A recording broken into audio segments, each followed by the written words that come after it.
Bgmc. The biblical truth lives here.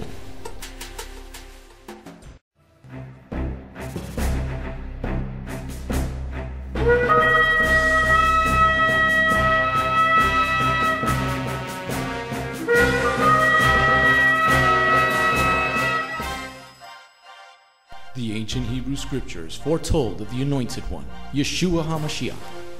The Messiah Yeshua came to call the people back to the truth of His word and to follow that righteous path.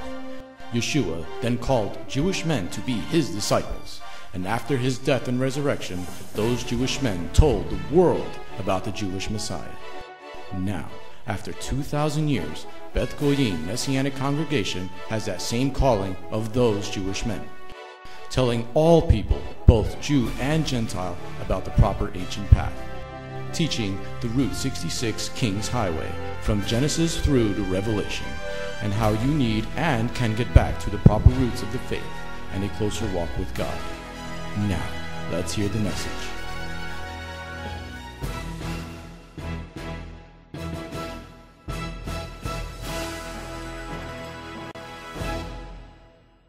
Let's go get a blessing. Turn to Galatians chapter 2. Vámonos a Gálatas capítulo 2. Galatians chapter 2. Gálatas capítulo 2. This is Citygate Messianic Bible Study, Galatians part number 4. Este es el estudio de Gálatas, el portón de la ciudad número 4. Part number 4. Número 4. And we're going against the president. The State of the Union just went live. I bet you more will turn this way. I heard a great thing today. Yo escuché algo grandioso el día de hoy. Because we've been talking about vaccinations. Hemos estado hablando acerca de las vacunas. And the government is wanting to force people to be vaccinated. Y el gobierno está tratando de forzar a la gente que se vacune. Well, if a woman has the right to choose because it's her body. Si una mujer tiene el derecho de escoger porque es su cuerpo. When they say my body, my choice. Cuando dicen mi cuerpo, mi elección. Well, if I want to vaccinate my child, my body, my choice. Y si quiero vacunar a mi hijo, entonces va a ser mi cuerpo, mi elección. Okay, so I think we should have a major lawsuit against every state government. Yo creo que deberíamos hacer una gran demanda con todo estado, gobierno de estado. But let's get to the real study. Let's get to what really matters. Let's get to what really matters. Vamos a lo que realmente importa. Because you can have all the secular plans you want without God on your side, you're not going to win. Porque puedes tener todos los planes seculares que quieras, pero sin el respaldo de Dios no puedes. So we're in the middle of the second chapter of Galatians, but we got to read it to refresh our memories. Estamos en el medio del capítulo de Gálatas 2, pero vamos a leerlo todo otra vez. Okay, Galatians chapter 2, please. Gálatas capítulo 2. We're going to read the whole thing and then go to part number 5. Leeremos todo el capítulo y después nos iremos a la parte 5. Then after 14 years again, I went up to Jerusalem, this time with Barnabas, and I took with me Titus. I went up in obedience to a revelation. Now I explained to them the good news as I proclaimed it among the Gentiles, but probably to the acknowledged leaders. I did this out of concern that my current or previous work might have been in vain. But they didn't force my Gentile companion Titus to undergo Brit Milah or circumcision.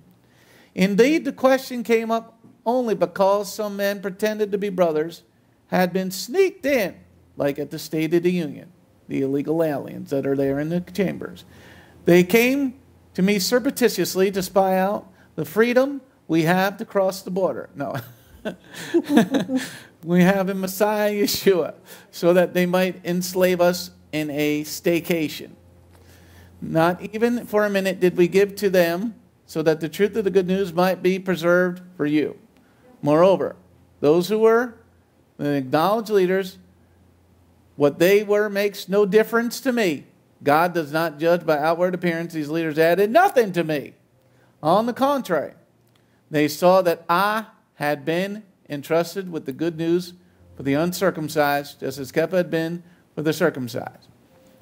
Since the one working in Kepha, to make him an emissary to the circumcised, had worked in me, make me an emissary to the Gentiles. So having perceived what grace had been given to me, Yaakov, Kepha, and Yochanan, the acknowledged pillars of the community, extended to me and Barnabas the right hand of fellowship, so that we might go to the Gentiles and they to the circumcised. The only request that we should remember the poor, which everything I have spared no pains. Sounds like the police are here. Furthermore, when Kepha came to Antioch, I opposed him publicly because he was clearly in the wrong. For prior to the arrival of certain people from the community headed by Yaakov, he had been eating with the Gentile believers, but when they came, he withdrew and separated himself because he was afraid of the faction who favored circumcised and Gentile believers. And the other Jewish believers became hypocrites along with him, so that even Barnabas was led astray by their hypocrisy.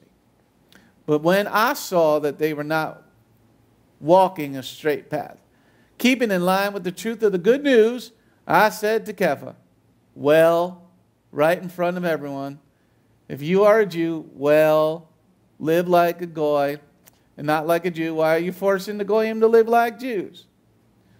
We are Jews by birth, not so-called Goyish sinners.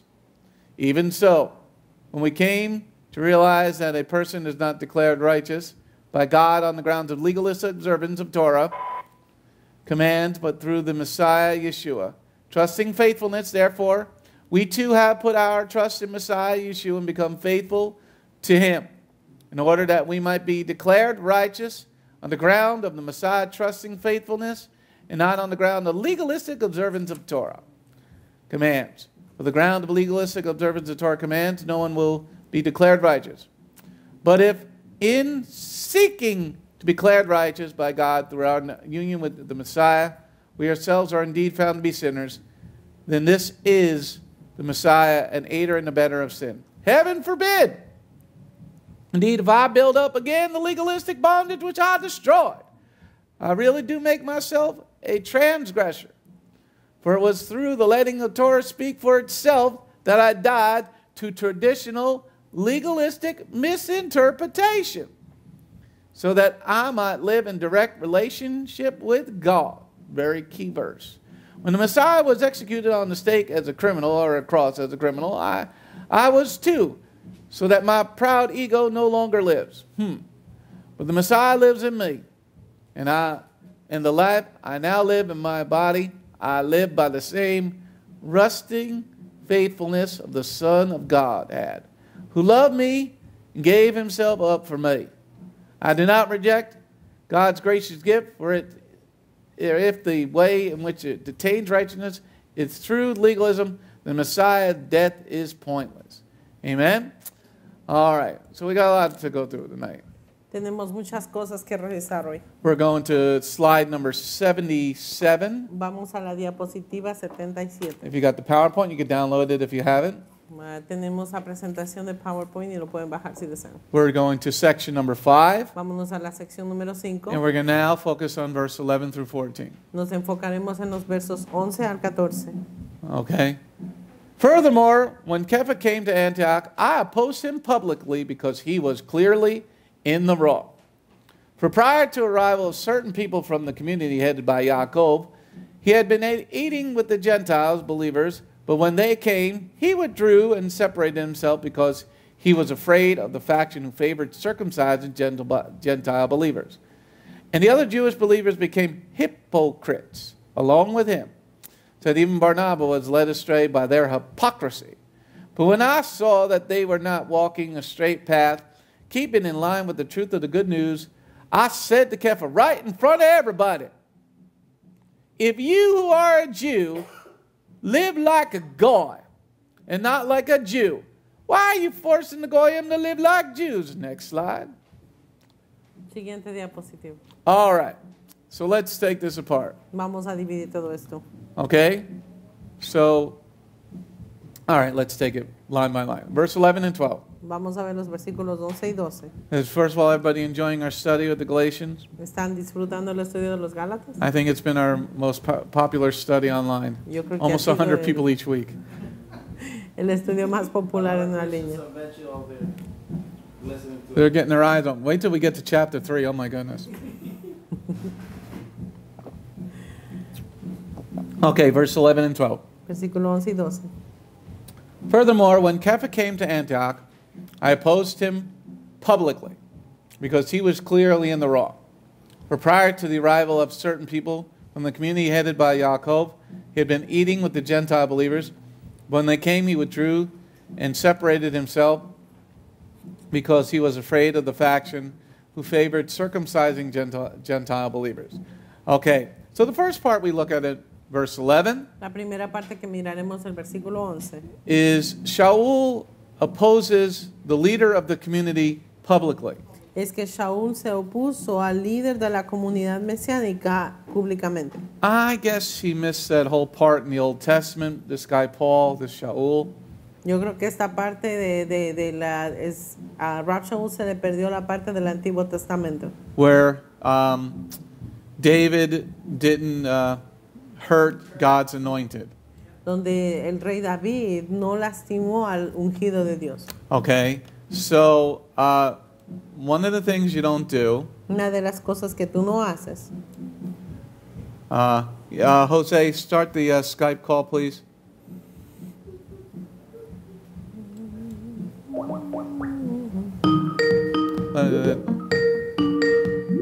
Let that just ring, everybody. Sorry about that. I forgot to start the Skype call. Okay. You can be on Skype, WebEx, YouTube, Periscope. Tenemos disponible Skype, YouTube, Periscope y Webex. Okay. Sorry about that, guys, on La Skype. casa de la I forgot Rosa. to start the call. All right. So here we're in Galatians chapter 2, verse 11. Aquí en Gálatas capítulo 2 versículo 11. This is a grievous error by Shaul, and then he's telling everybody he did it. Este es un error muy grave de parte de Shaul y se lo está diciendo a todos. This is total improperness. Esto es algo muy inapropiado. See, Yeshua picked Kepha, Si Yeshua escogió a Kefa, okay? He didn't pick you until later on. Make sure you're muted on Skype, please. y no te escogió sino hasta después, hablando de Rab Shaul.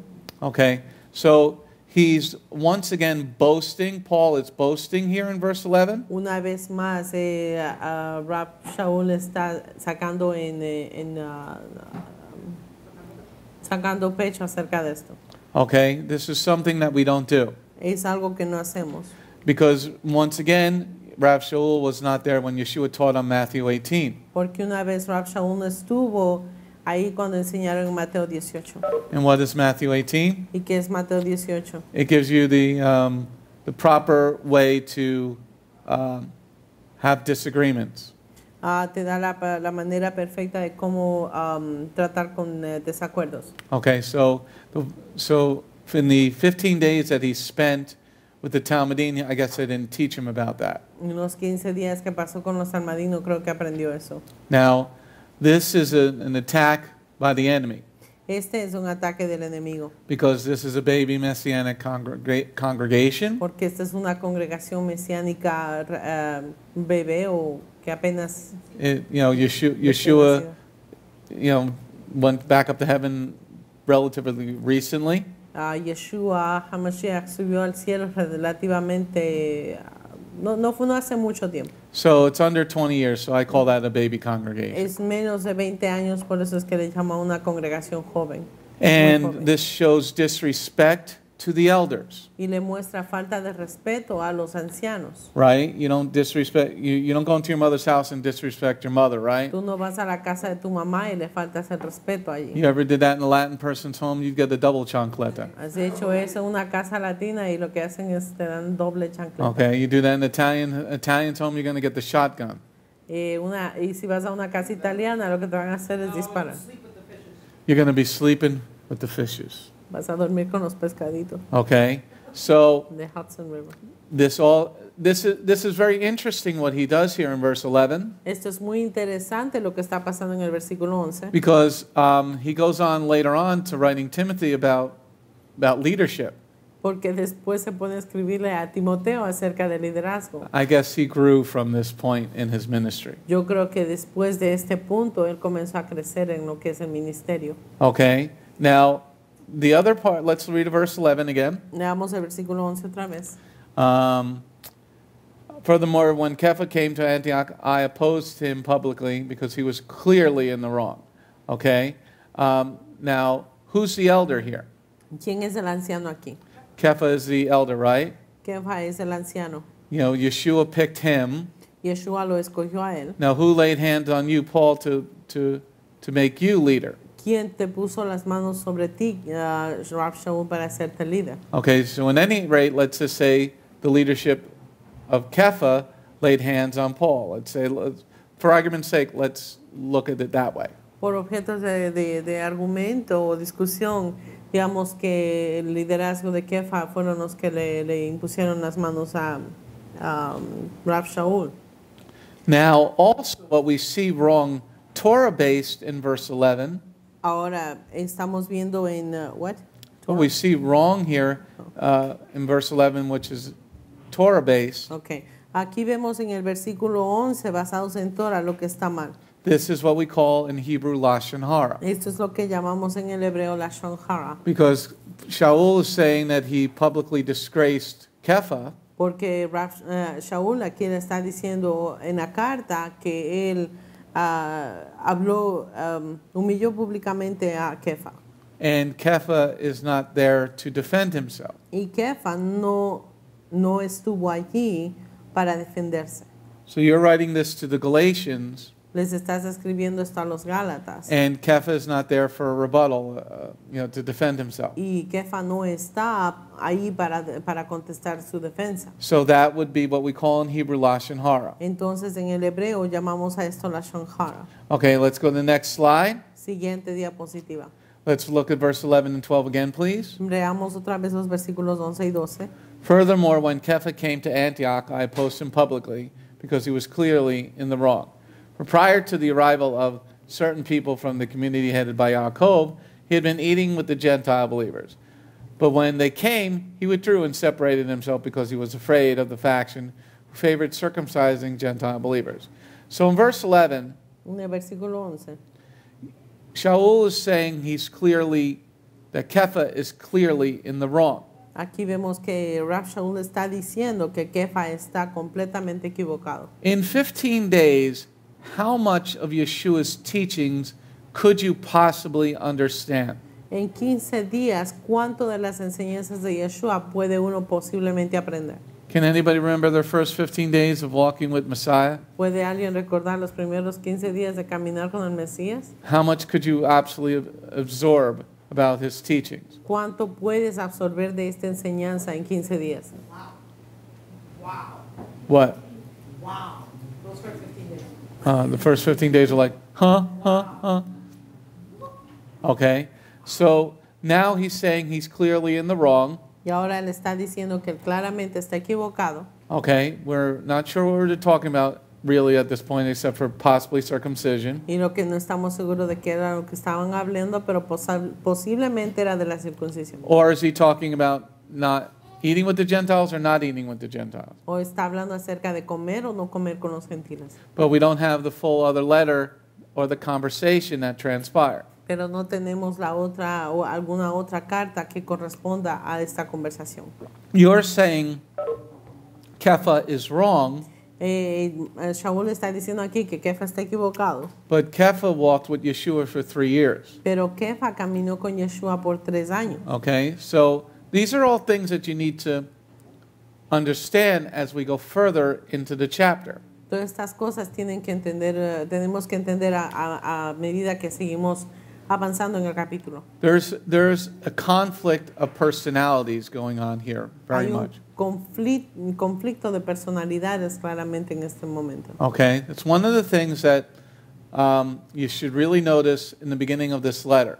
Es algo que realmente debes notar en el comienzo de esta carta. There is a conflict of personalities between the leadership and Shaul. es que existe un conflicto de personalidades entre el liderazgo y Shaul. Okay, let's go on to the next slide. Vamos a la siguiente diapositiva. Let's read verse 11 and 12 again, please. Leamos los versículos 11 y 12 otra vez, por favor. Furthermore, when Kepha came to Antioch, I opposed him publicly, because he was clearly in the wrong. For prior to the arrival of certain people from the community headed by Yaakov, he had been eating with Gentile believers. But when they came, he withdrew and separated himself, because he was afraid of the faction who favored circumcising Gentile believers. Now as we focus on verse 12, Ahora nos enfocaremos en el versículo 12. Shaul is talking about some information here. Ahora, Shaul aquí está hablando de una información. And he is listening to gossip. Y él está escuchando a los chismes. Because look at verse 12. Pues observemos el versículo 12 otra vez. For prior to the arrival of certain people from the community headed by Yaakov, he had been eating with Gentile believers, but when they came, he withdrew and separated himself because he was afraid of the faction who favored circumcising Gentile believers. How do you know this? ¿Cómo es que tú sabes esto? How does he know this? ¿Cómo es que Shaul sabía esto? He was there. Él estuvo ahí. Oh, pick up the microphone so people can hear. Well, if he said, I opposed him publicly. Verse 11 is showing that he came to Antioch and he resisted face to face, meaning that he was there when that happened. But we're looking at verse 12. Sí, estamos- 12 collide with 11. They both coincide. Okay, so let's read verse 12 again. Leamos el versículo 12 otra vez. For prior to the arrival of certain people from the community headed by Yaakov, he had been eating with Gentile believers. He's getting the information from those people, Él está obteniendo información de esa gente, from the community of Yaakov, de la, James. de la comunidad de Jacob o Santiago. How do you know these people aren't disliking Kepha? ¿Cómo sabes que estas personas quizá no les gusta Kefa? He doesn't say I was there. No dijo, yo estuve allí Kepha was eating with them. y Kefa estaba comiendo con And then ellos. I saw him leave. No dice, yo le vi y yo vi que él se retiró. What we don't see him doing here once again Y lo que no vemos que él está haciendo aquí una vez más is going directly to Kepha to say, why did you move away from them? es ir directamente a Kefa y preguntarle por qué te retiraste. It's like you're looking at a situation Es como que estás mirando una situación and you don't know what's going on, just like most people don't know what's going on with me at lunch. y no saben lo que está pasando, como mucha gente no sabe lo que está pasando conmigo en el almuerzo. People can assume things, Y la gente puede asumir cosas, but when you assume, pero cuando asumes, what did Felix Unger do to The Odd Couple? What does the word assume do? ¿qué hace la palabra asumir? When you assume this is not going to translate well, you make an ass out of you and me. Cuando tú asumes, haces un burro de tú y yo. Un burro. Okay? So let's read verse 12 again. Veamos otra vez. Okay? It's a very interesting sentence.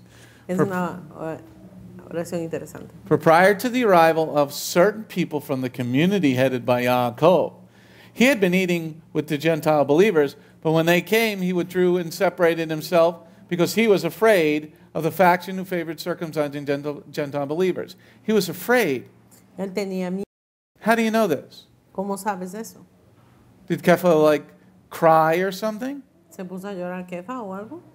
How do you know he was afraid ¿Cómo sabes que él tuvo miedo? of? How do you know why he separated himself? ¿Cómo sabe que se separó? Usually when you separate yourself from somebody, you want to be assimilated with them. But you don't know that. I don't know that, but you're saying why did he? What was the question? Well, as we read verse 12, Como leemos el versículo 12, we're looking at he had been eating with Gentile believers, estamos viendo que Kefa estaba comiendo con gentiles and then he withdraws, but you don't know the reason why. Y después se retira, pero no sabes la razón por qué. Because he doesn't say, I talked to Kepha. Porque no dice yo hablé con Kefa. So what we're seeing here in verse 11 and 12 is Lashon Hara. Lo que estamos viendo aquí en el versículo 11 y 12 es la Lashon Hara. Okay, it's something. Why is this in the Bible? Porque está esto en la Biblia.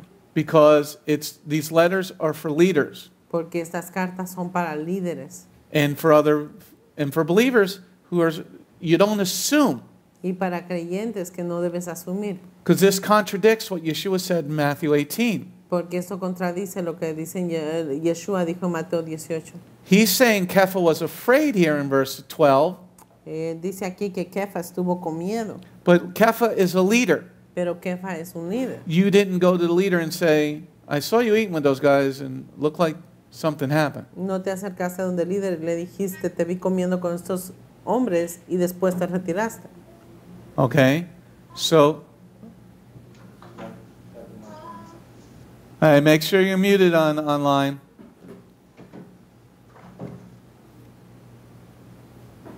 Make sure you're muted on Skype, please, or we're going to have to drop you from the call. Asegúrense de que están con el silenciador del micrófono, por favor.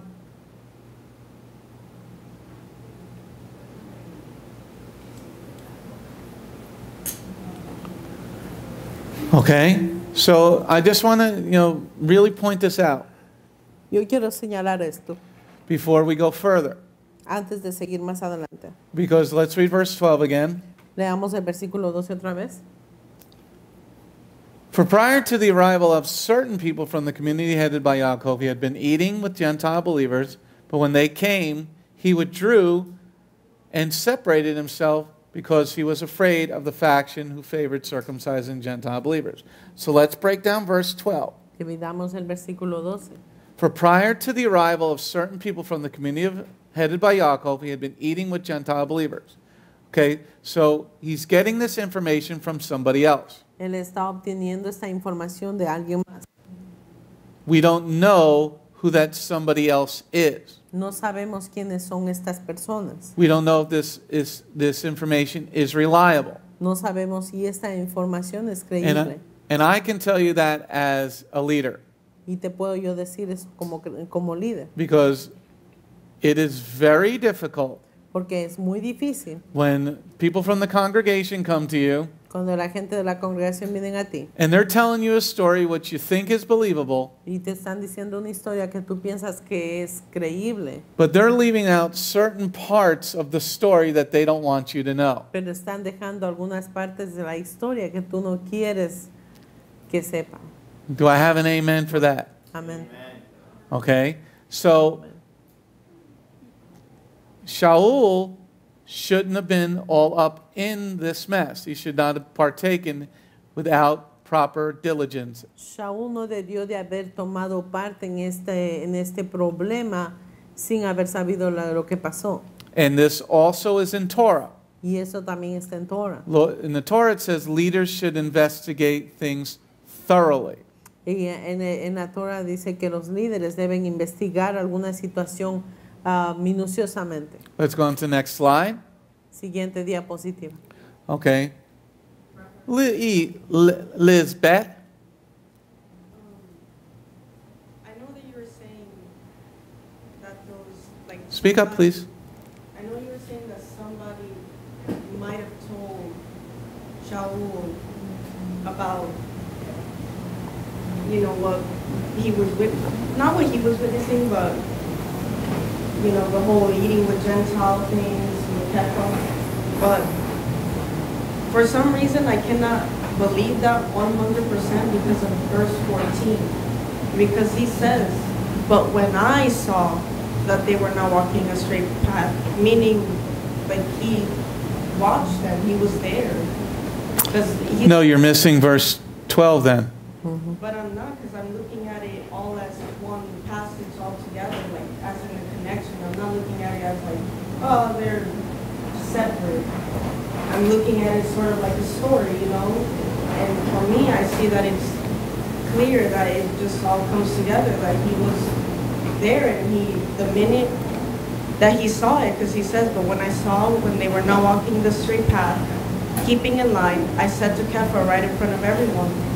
And I believe that everyone came when he talks in verse 12, when he's like prior to the arrival of certain people. I think verse 14 is when these people already came and they did what they did, like the hypocrisy thing, whatever, and then that's the time when he addressed them. Because he's saying he saw it. And when he saw that that annoyed him, because they weren't walking the straight path, in his opinion, he went at it. Right in front of everyone with Kepha.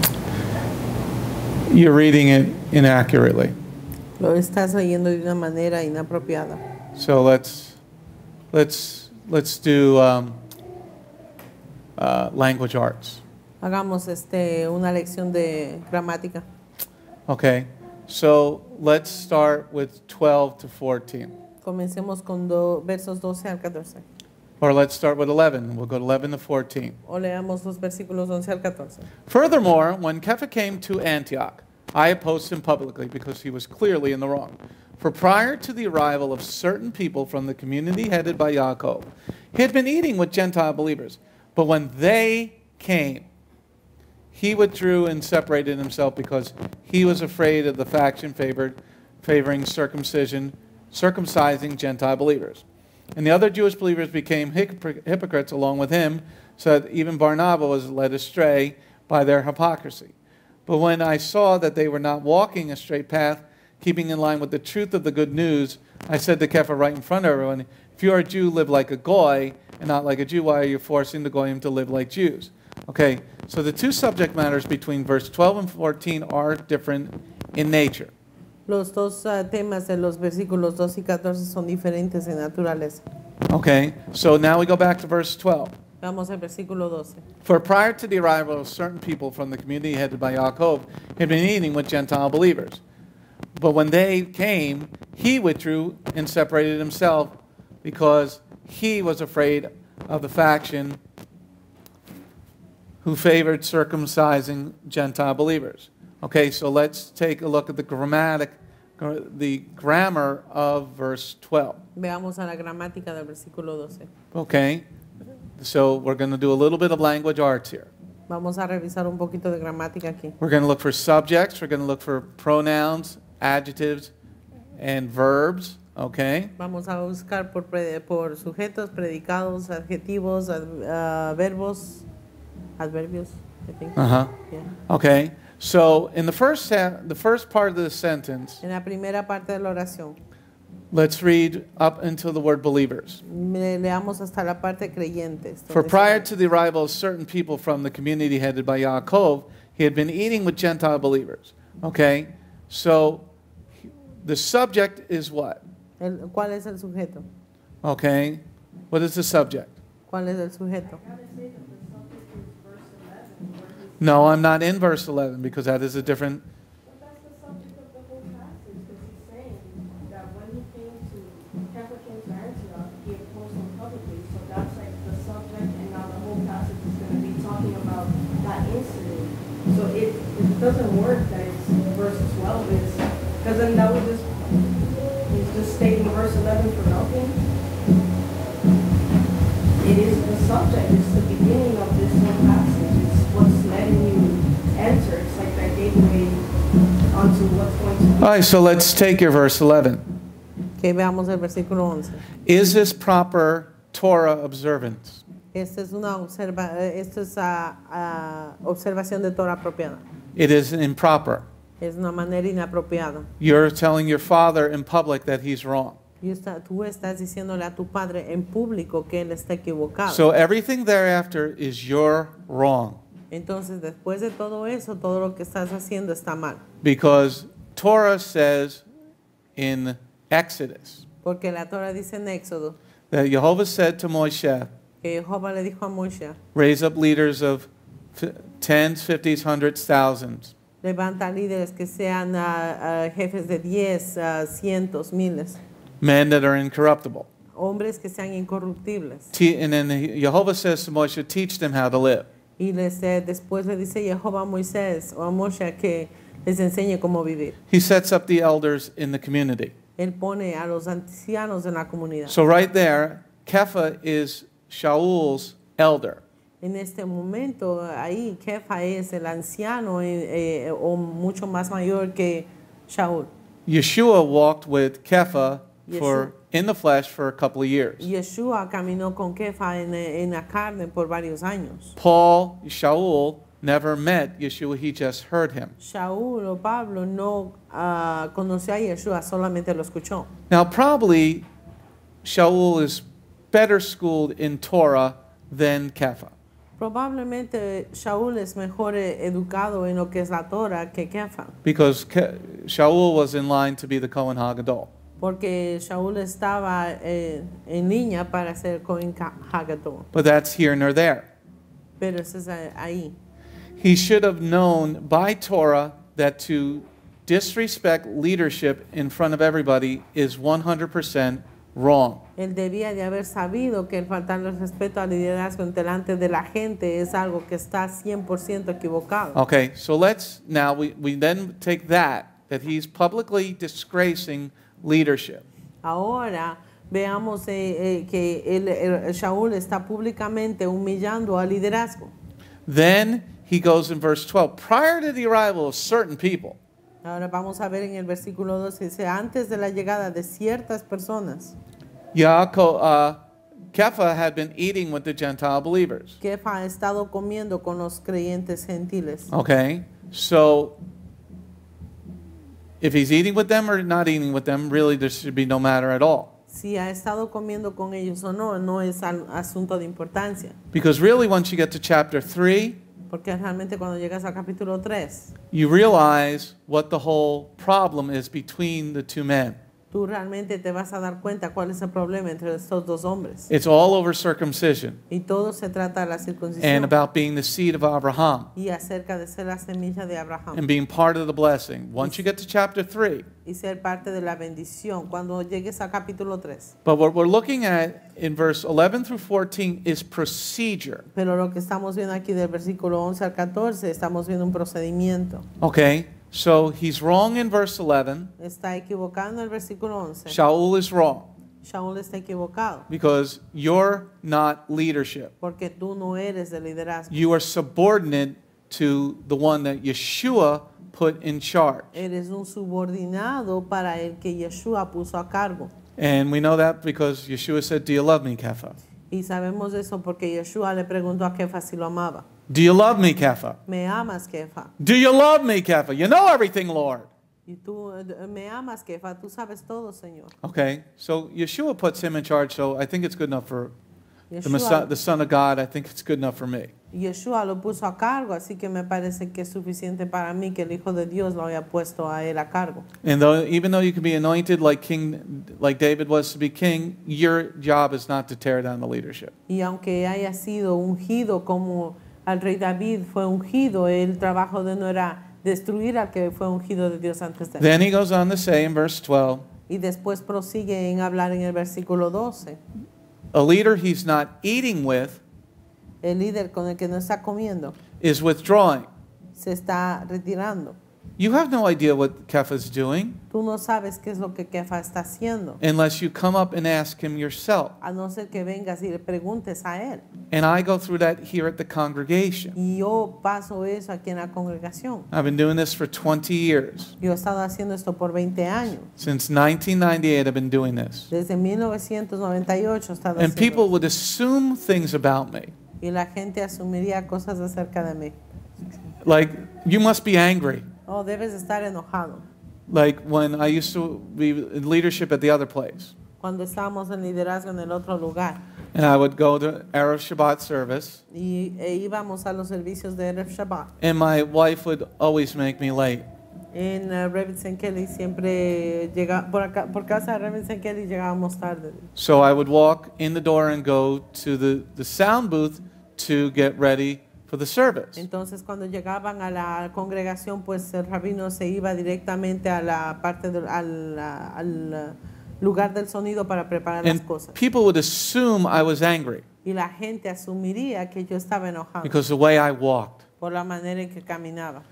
this is what's going on here. Eso es lo que está sucediendo aquí. He's assuming something, and we're going to see it once we get further into the study. Él está asumiendo algo y vamos a ver la respuesta de esto a lo que sigamos en el estudio. That Kepha is afraid, he says in the latter part of verse 12. Que Kefa no está asustado, dice en el versículo 12. Okay, where he says, in verse 12, we're on slide 81. Versículo 12, diapositiva 81. For prior to the arrival, yes, I agree with you like 100% that Shaul was really in the wrong. And also that he shouldn't assume whether Kefa was afraid. I'm just saying that I think he was there to witness that.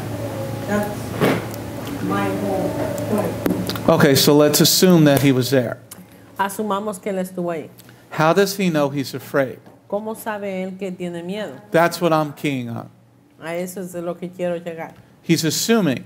Está asumiendo. He doesn't, he's a leader of a smaller congregation, Shaul is. El líder de una congregación pequeña como Shaul es. He could have privately said, what are you doing?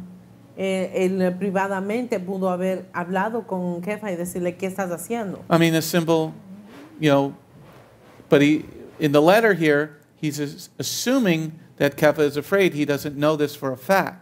Pero en la carta aquí él está asumiendo que Kefa tiene miedo y él no sabe. I sit with people at lunch, and you see me at Oneg each week. Yo me he sentado con la gente a comer almuerzo y me ves en el ONE cada semana. I might get up for some reason. Yo me levantaré por alguna razón. But if you're not asking me, what's going on, Pero si no me preguntas qué está pasando, maybe I get up from my chair and I run to my office y quizá me levante de mi silla y me voy a ir a mi oficina and don't come back for a few minutes. y no regresaré por algunos minutos. People can assume lots of different things why I jumped up from my chair. Well, I get up slow now. La gente puede asumir muchas cosas cuando yo me levanto de la mesa y me voy a la oficina. What we're looking at here and why we're taking a moment to talk about this, Lo que estamos mirando aquí y nos estamos tomando and then un we're going to tiempo move para on, hablar de everybody, esto. is we're seeing a personality conflict between what Rav Shaul thinks and acts and with the way Kefa acts and thinks. Vemos un problema de personalidad aquí de cómo Shaul reacciona y actúa a las cosas y Kefa reacciona a las cosas o actúa. The reason I'm accepting the question here La razón que estoy aceptando la pregunta aquí is it's a very good question.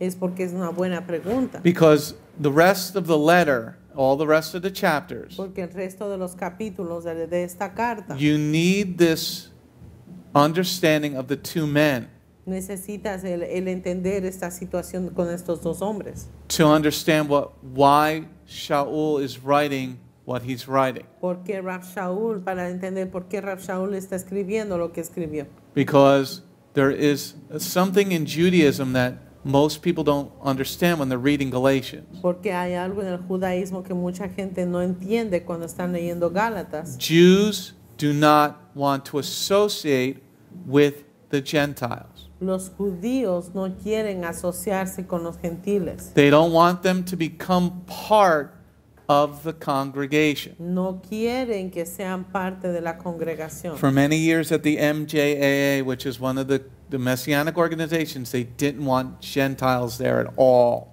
Por muchos años la organización MJAA no quería que gentiles entren o sean parte de esta organización judío-mesiánica. To one of the so-called Messianic leaders gave a message about Ruth, the Moabite. Hasta que uno de los llamados líderes mesiánicos dio una conferencia y habló acerca de Ruth la Moabita. Okay, now let's move on to the next slide. Let's go on to slide 82. Vamos a la siguiente diapositiva número 82. We're going on to section number 5, verse 11 through 14. Vamos a la sección número 5, versículos 13 al 15. It's section, well, the whole section is verse 11 through 14. Toda la sección es versículos 11 al 14. We're going to be reading verse 13 and 14 now. Vamos a leer ahora versículos 13 y 14. I'm sorry. And the other Jewish believers, this because I can understand your Spanish, and the other Jewish believers became hypocrites along with him, so that even Barnabas was led astray by their hypocrisy. But when I saw that they were not walking a straight path, keeping in line with the truth of the good news, I said to Kepha right in front of everyone, if you are a Jew, live like a Goy and not like a Jew, why are you forcing the Goyim to live like Jews? Okay, so we take the two verses. Tomamos estos dos versos. Shaul is saying, I'm telling the good news. Shaul está diciendo, yo estoy hablando de las buenas nuevas. Okay, and Kepha lived with the good news for three and a half years. Y Kefa vivió con las buenas nuevas por 3 años y medio. In verse 13, En el versículo 13, let's read verse 13. leamos el versículo 13. And the other Jewish believers became hypocrites along with him, so that even Barnabas was led astray by their hypocrisy. So here, he's speaking bad about Barnabas or Barnabas. Aquí vemos también que está hablando mal acerca de Barnabas. Barnabas is not there. Barnabas no está allí. He's not there to defend himself. No está ahí para defenderse. He's calling him a hypocrite. Le está llamando, Shaul está llamando a Barnabas hipócrita. Barnabas has been walking with Yeshua much longer than Shaul has been walking with him. Barnabas ha estado caminando mucho más tiempo con Yeshua más que Shaul. Not to say we can't go directly to other believers. No que digamos que no podemos dirigirnos a otros creyentes, But you're not supposed to talk bad about somebody who's not there. pero no puedes hablar mal acerca de alguien que no está allí para defenderse. And in verse 13 and Y 14, en el versículo 13 y 14, does this follow the Matthew 18 protocol that Yeshua taught us? sigue esta situación, el protocolo de Mateo 18 que Yeshua nos enseñó. It does not, No, verdaderamente no lo hace. because you're supposed to go privately to your brother. Porque tú debes ir en privado a hablar con tu hermano. Okay, let's go on to the next slide. Siguiente, Verse 13. versículo 13. The other Jewish believers became hypocrites along with him, so that even Barnabas was led astray by their hypocrisy. Once again, we're talking about Barnabas. Una vez más estamos hablando de Barnabas. Do you give a chance to Barnabas or Barnabas to rebuttal, to say you're wrong in this letter? Le diste una oportunidad a Barnabas para que él responda a esta carta y decir que estás equivocado. So you're telling all the people in Galatia Tú estás diciendo de a toda la gente en Galacia that Barnabas is wrong, but Barnabas is not there to defend himself. que Barnabas está equivocado, pero Barnabas no está ahí para defenderse. Let's go to the next slide. Siguiente diapositivo. Here now we're going to get deeper into the study. Aquí nos vamos a profundizar en este estudio. Other Jewish, in 13 and 14, 13, 14, the other Jewish believers became hypocrites along with him, so that even Barnabas was led astray. But when I saw that they were not walking the straight path, keeping in line with the truth of the good news, I said to Kepha right in front of everyone, if you who are a Jew live like a Goy, not like a Jew, why are you forcing the Goyim to live like Jews? Okay, so now Shaul says, I don't see you walking the straight path. Aquí Rab Shaul está diciendo que no ve que están caminando en el camino recto, In line with the truth of the good news. en línea con la verdad de las nuevas noticias, de las buenas nuevas. How would you know ¿Cómo sabes tú? what Yeshua taught in 15 days? Lo que Yeshua enseñó, ¿cómo tú vas a saber en 15 días? Okay, that is our issue here. Ese es nuestro problema aquí. That is a very big issue that you need to understand to get to the next chapter. Es un problema muy grande que necesitas entender antes de movernos al siguiente capítulo. Because he's talking about the good news. Porque él está hablando acerca de las buenas nuevas. What possibly could you know about Yeshua's ministry in 15 days? ¿Qué posiblemente puedes tú saber acerca del ministerio de Yeshua en 15 días? Okay, so let's read verse 14 again. Veamos otra vez al versículo 14. But when I saw that they were not walking a straight path, keeping in line with the truth of the good news, I said to Kepha, right in front of everyone, if you who are a Jew live like a Goy, not like a Jew, why are you forcing the Goyim to live like Jews? Okay, so what part of Matthew 5 verse 18 did Kepha break? ¿Qué parte de Mateo 5, versículo 5:18. 18, Kefa quebrantó? Okay, that's your issue that we need to understand, everybody. Ese es el asunto que tenemos que entender. Shaul is not telling us what Kepha broke at the moment. Shaul no nos está dejando saber qué es lo que Kefa quebrantó. What does it mean to live like a Goy and not like a Jew? ¿Qué significa vivir como un goy y no como un judío? What, Denise? Well, then tell us what you're speaking about. Entonces que nos diga de qué estamos hablando. Okay. Now it's just a quick little comment. Okay. That's what I had. When I was reading this, I'm like, what are you talking about? Creo que dice tradition. We don't know. No Ex- sabemos. Except that he's saying it, but we don't know what he's talking about. Excepto que no sabemos de qué él está hablando. Okay. So he's eating with Gentiles. Are we not supposed to eat with the Gentiles? Comer con los gentiles. ¿No es que no estamos supuestos a comer con los gentiles? You know, can I eat with a Gentile? ¿Puedo comer con un gentil? I do that every single week. Yo hago eso cada semana. So now, am I eating what they're eating if they're not kosher? ¿Estoy comiendo lo que no están comiendo si no es kosher? No, I'm not going to eat what I'm not going to put what they're putting in their body in my body. Yo no voy a comer lo que están poniendo ellos en su cuerpo, en el mío. Okay.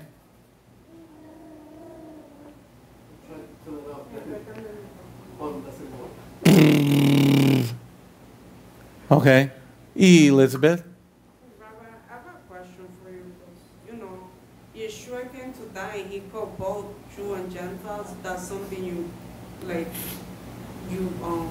bring every week on Shabbat. You always say it's one people. How come these people, the apostles and all of them, how come they trying to make two different groups when Yeshua himself made one group? I don't understand. Circumcision, non-circumcision, we're supposed to be one in Yeshua, and that's it.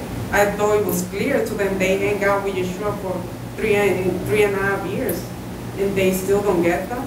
Yeshua said, go and teach those people. I want them to become part of this family. And all I see here is division between two groups of people, circumcised and non-circumcised. Say that in Spanish. Que cuando yo leo todo esto, yo veo una gran división porque aquí Yeshua llamó un solo pueblo. No importa si es gentil o si es judío, él quiere un solo pueblo que le adore. Pero ellos tenían ahí dos grupos de personas. Los gentiles en la comunidad y también los judíos circuncidados. Yo no entiendo. Yeah, at this point they're already making grave errors. Hasta este punto ya se está cometiendo errores muy graves. But this is the Talmud. Pero estos son los discípulos. The Jews do not want to be with the Gentiles. Los judíos no quieren estar con los gentiles. My colleagues in the Messianic community despise what I do. Mis colegas en la congregación, en la comunidad mesiánica, no les gusta lo que yo estoy haciendo. And then the Christians say you're Judaizing them. And I say absolutely. Y los cristianos me dicen, les estás judaizando, y les digo absolutamente. You're being legalistic and you're Judaizing them. Absolutely. Estás siendo legalista y les estás judaizando, y les digo absolutamente. Because in heaven there's only going to be Jews. Porque en el cielo solamente van a haber judíos. Okay? So here in verse 14 it's very important, and you make a great point, Elizabeth. Aquí en el versículo 14 hay algo muy importante, y la hermana Elizabeth dice un buen punto. Let's see, if you who are a Jew live like a Goy and not like a Jew, why are you forcing the Goyim to live like Jews? We don't know what he's pointing to. No sabemos a qué Shaul está señalando. Living like a Goy, how?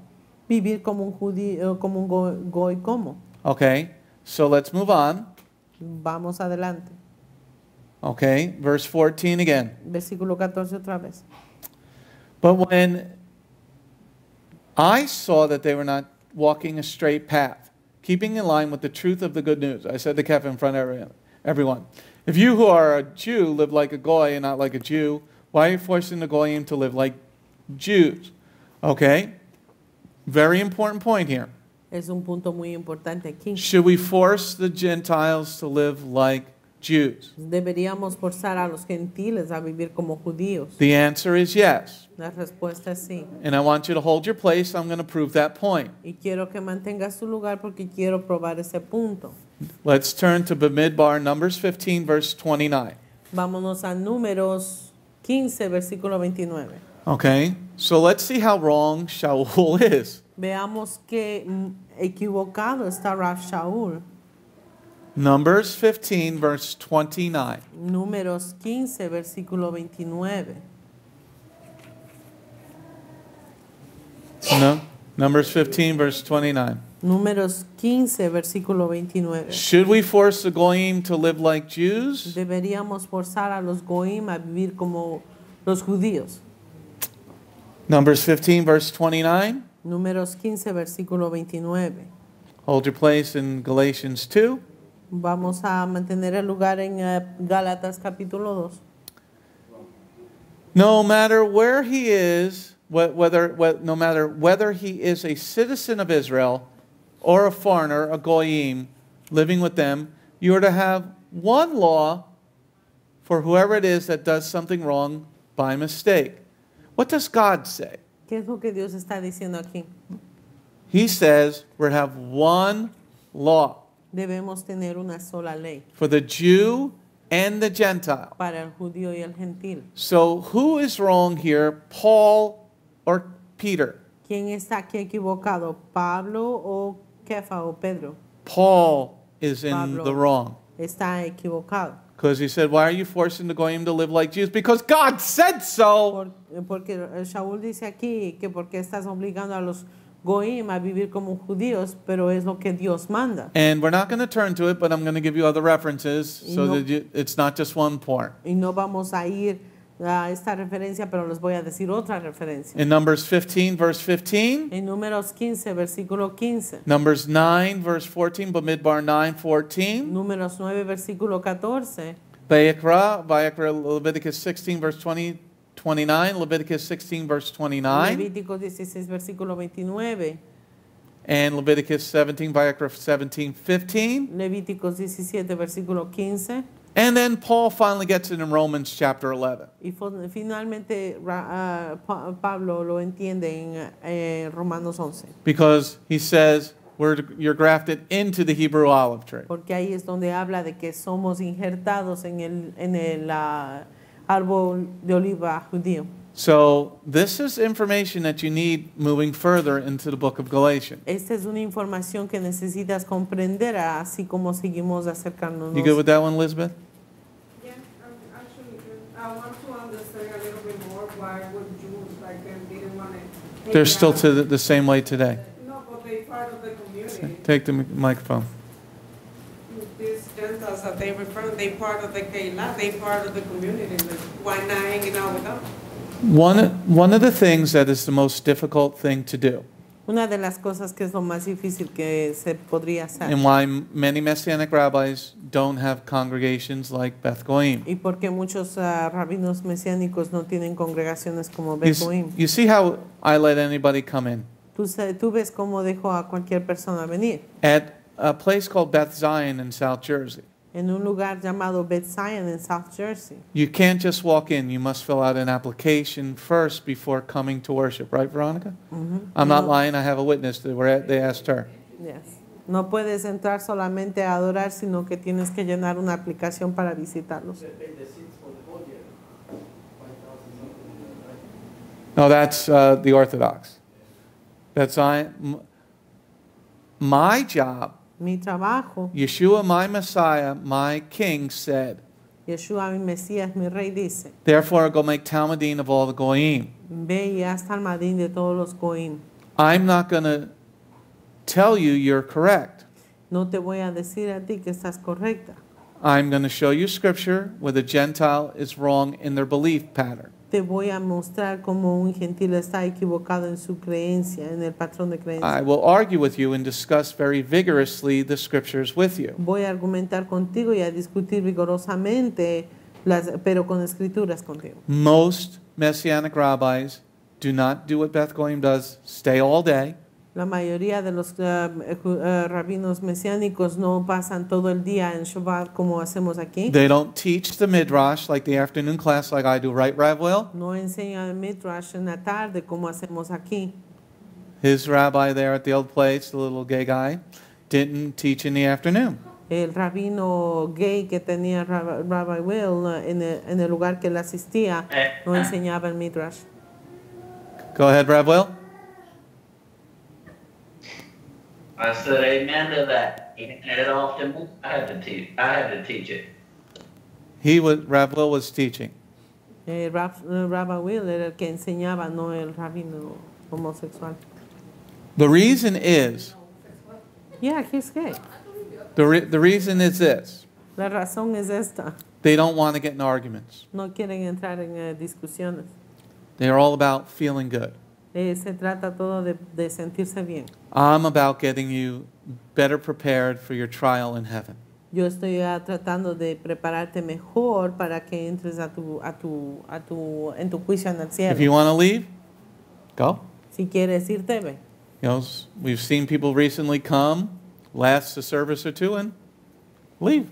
Hemos visto gente que recientemente han venido, han aguantado 1 o 2 servicios y se van. Okay? So here it's been going on for 2,000 years, though. Aquí ha estado pasando esto por unos 2000 años. Joseph? What I'm seeing here, Rob, I usually don't ask questions. What I see here, going back to Moshe, the Jews do not read the part when it says a mixed multitude, knowing that they say, oh no, those was kids and women. But it's also stated what we just read in Midbar 15, verse 29. It says the law is for one people. Attaching that to Moshe, it's the one people right there, Goyims and Jews. For some reason, I've reading through, I feel there's like some jealousy, some type of way, why they don't want them to be Jews or something like that.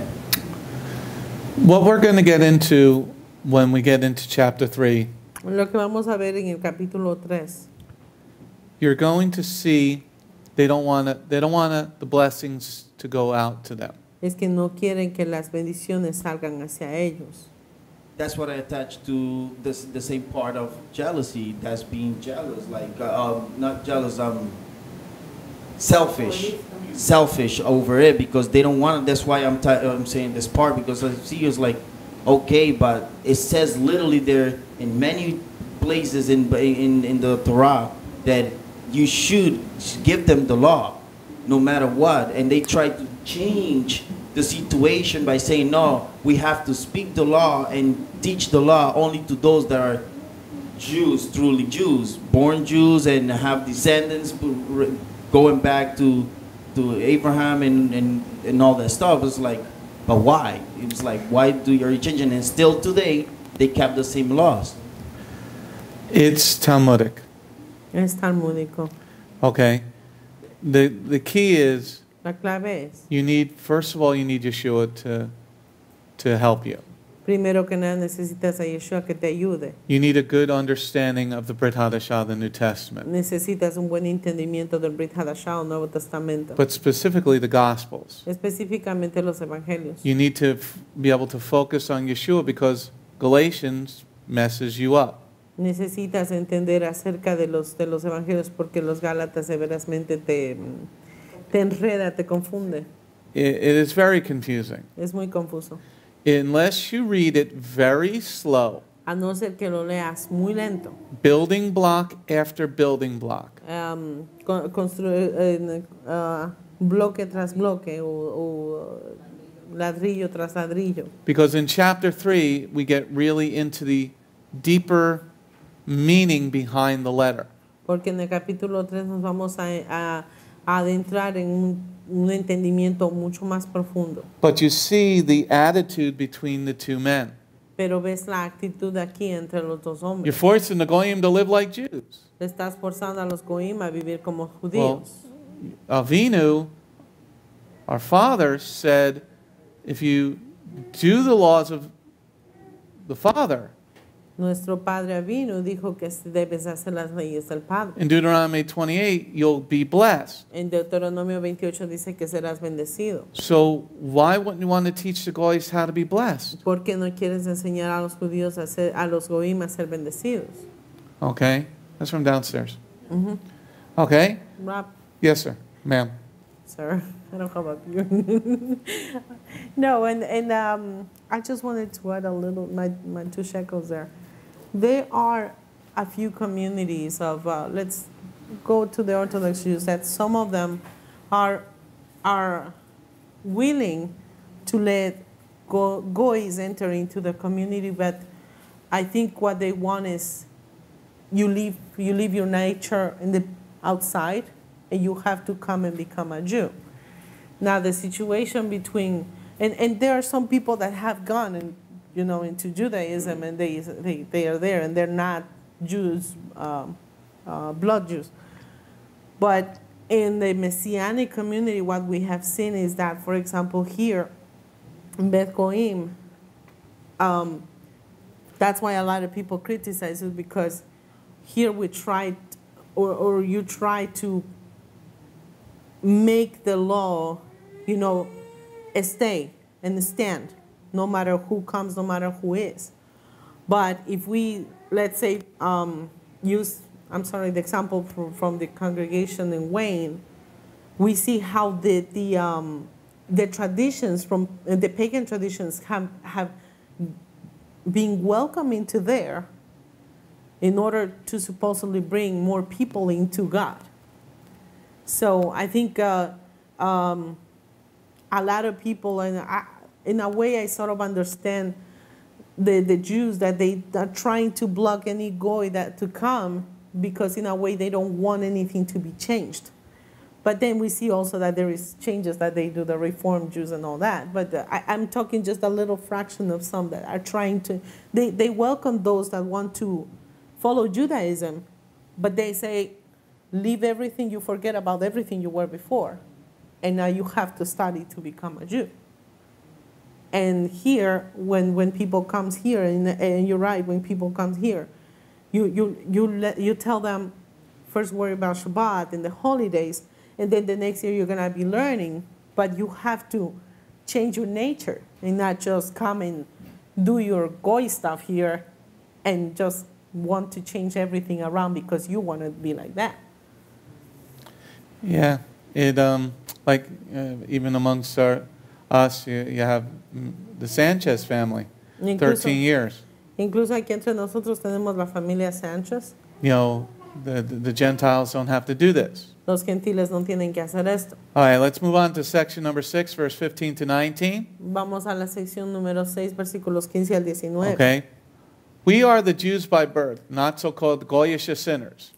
Even so, we have to come to realize that a person is not declared righteous by Jehovah on the ground of legalistic observance of Torah commands, but through the Messiah Yeshua's trusting faithfulness.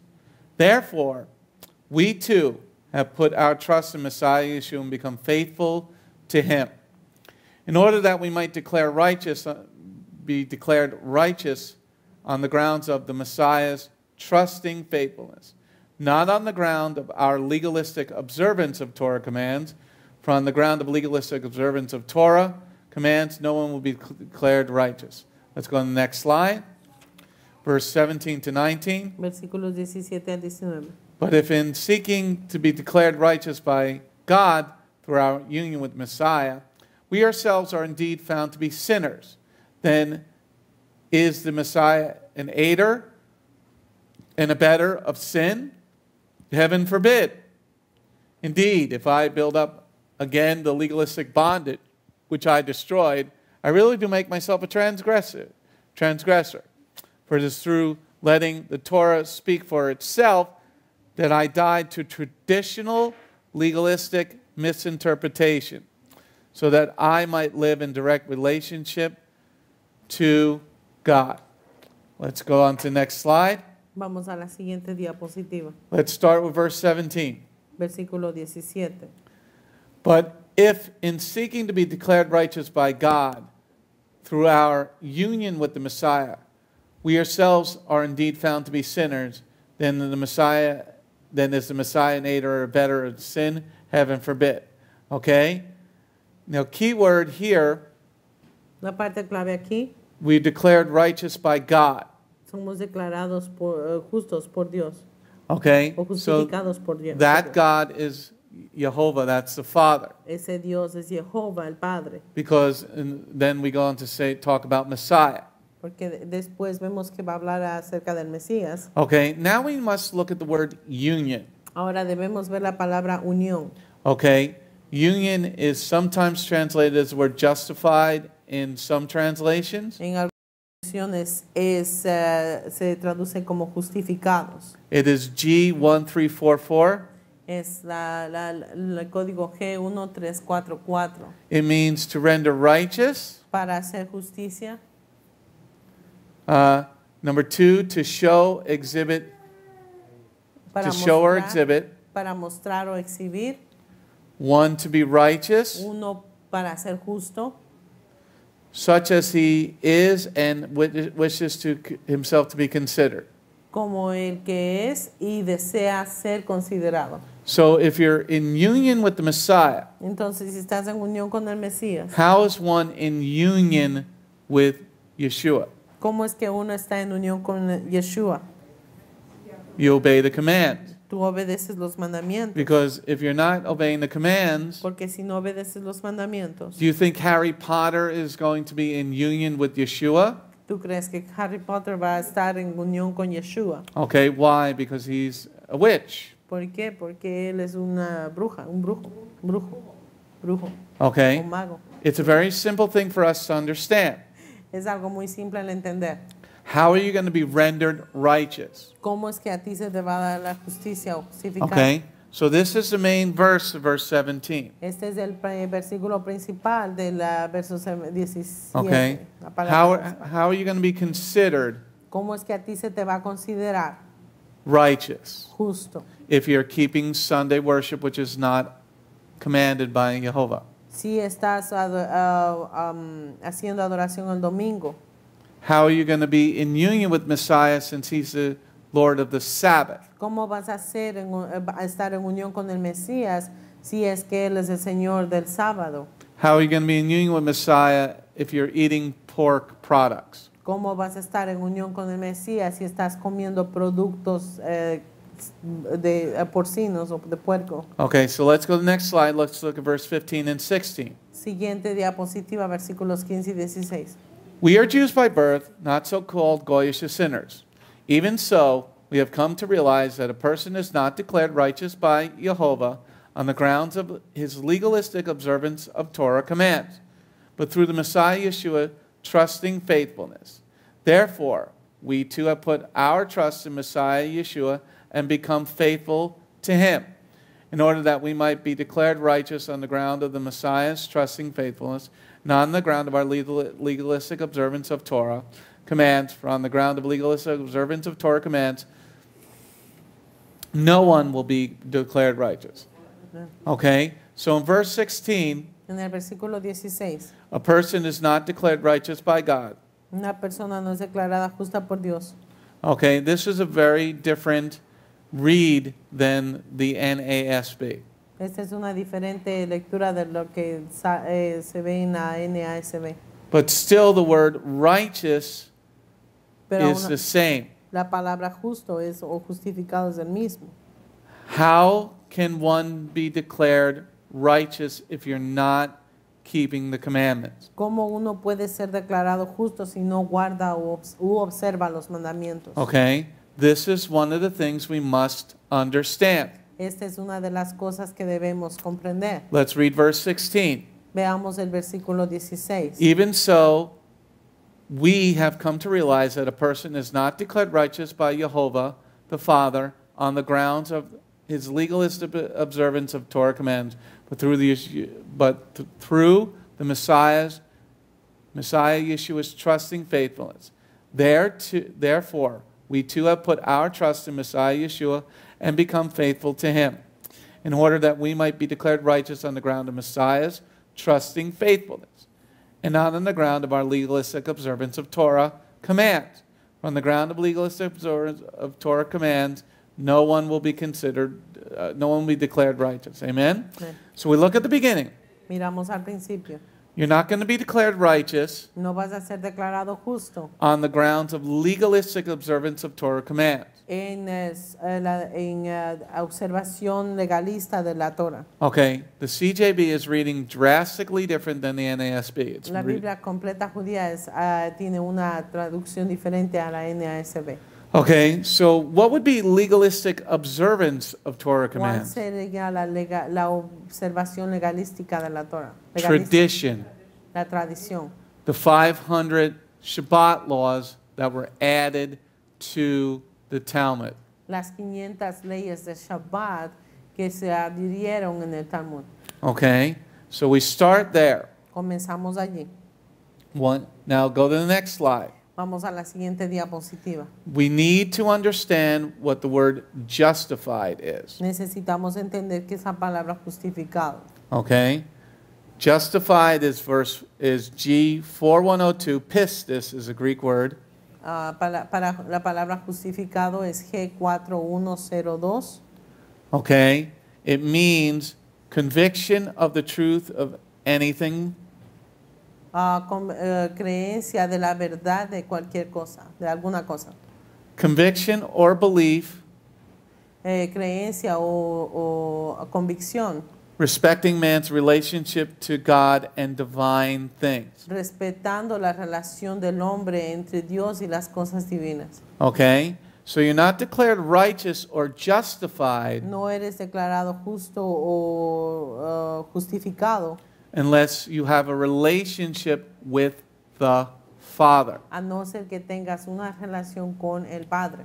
A relationship with God in divine things. Una relación con el Padre en las cosas divinas. Okay? So let's read the first sentence in verse 16. Leamos la primera oración en el versículo 16. Even so, we have come to realize that a person is not declared righteous or justified by God on the ground of legalistic observance of Torah commands, but through the Messiah's trusting faithfulness.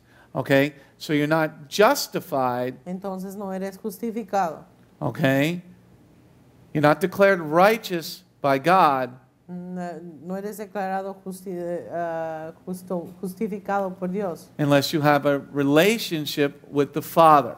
A no ser que tengas una relación con el Padre. That's a very big point to understand. Este es un gran punto de comprender. Because the Gentiles, Porque los gentiles, in reading the rest of this chapter and the rest of Shaul's letter to the Galatians, cuando se lee el resto de este capítulo y la carta de Rab Shaul,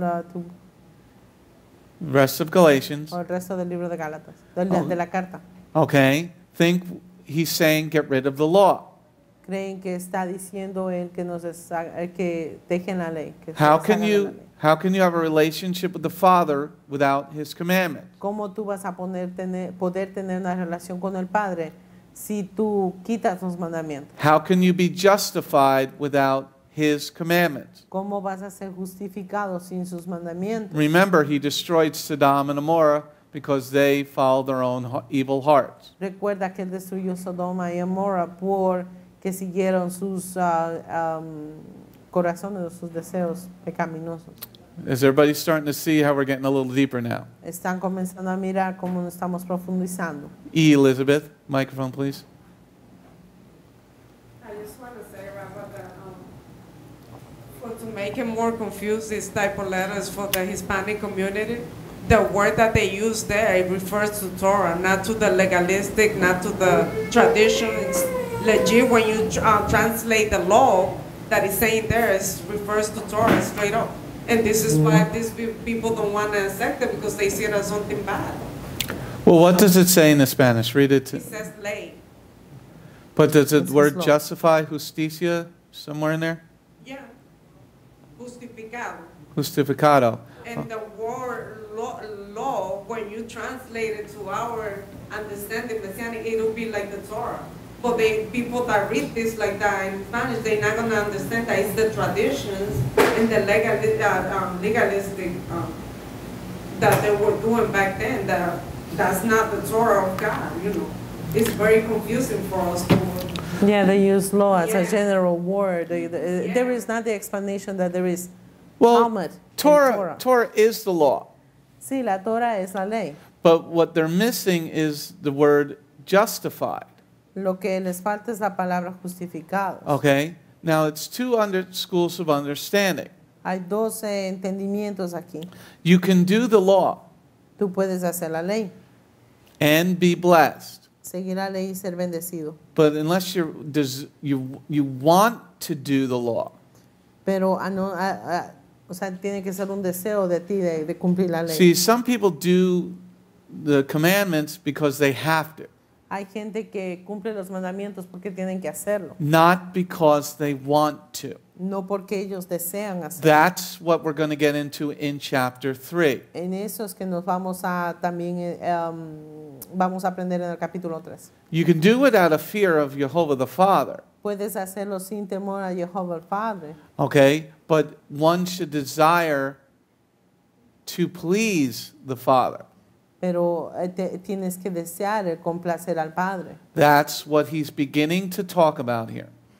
Por esta razón es que estamos comenzando a hablar aquí. Now let's read the beginning of verse 16 again. Leamos el principio del versículo 16. Even so, we have come to realize that a person is not declared righteous by Jehovah the Father on the grounds of his legalistic observance of Torah commands, but through the Messiah's trusting faithfulness. Okay? Let's pause there. Let's go to the next slide. Paremos aquí, vamos a la siguiente diapositiva.